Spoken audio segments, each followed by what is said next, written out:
शेतकरी बंधूंनो नमस्कार। आपल्या सर्वांचं ICLच्या वतीनं मी आज या ठिकाणी स्वागत करतो। आज आपण शिमला उत्पादक शेतकरी बांधवांसाठी जुलै महिन्यासाठीचा कृषी सल्ला त्या ठिकाणी देत आहे।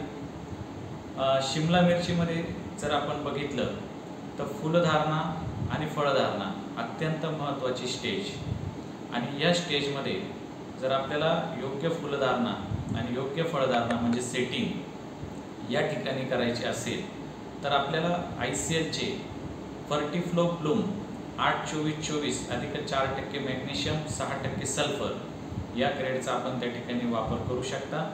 त्यामध्ये जर आपण बघितलं 8% नत्र, 24% फॉस्फरस, 24% पोटॅश म्हणजे एकाच 3:3 प्रमाणात नत्र स्फुरद पालाश आणि तसेच त्यामध्येच 4% मॅग्नेशियम हा ऑक्साईड स्वरूपामध्ये 6% सल्फर त्या ठिकाणी देण्यात आलेला आहे। या ग्रेडचा pH या खताचा pH जर आपण बघितला हा अत्यंत कमी म्हणजे जवळपास 3.27 तसेच पाण्यातील विद्राव्यता ही जवळपास 500 ग्रॅम प्रति लिटर पाणी तसेच 757 अधिक 2% झिंक ही ग्रेड ज्यामध्ये नत्र 60%, स्फुरद 50%, पोटॅश 60% आणि झिंक 2% हा चिलेटेड स्वरूपाचा या दोन ग्रेडचा वापर आपण ड्रिपच्या माध्यमातून फुलधारणा अवस्थेमध्ये आपण त्या ठिकाणी करू शकता।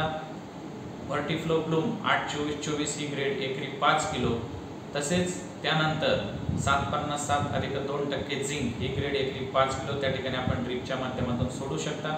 तसेच फवारणीच्या माध्यमातून आपण बूस्टर ही ग्रेड बूस्टर म्हणजेच 8-16-39 ही ग्रेड साधारणपणे 200 लिटर पाण्यासाठी 1 किलो किंवा 5 ग्रॅम प्रति लिटर पाणी याप्रमाणे आपण फवारणी करू शकता।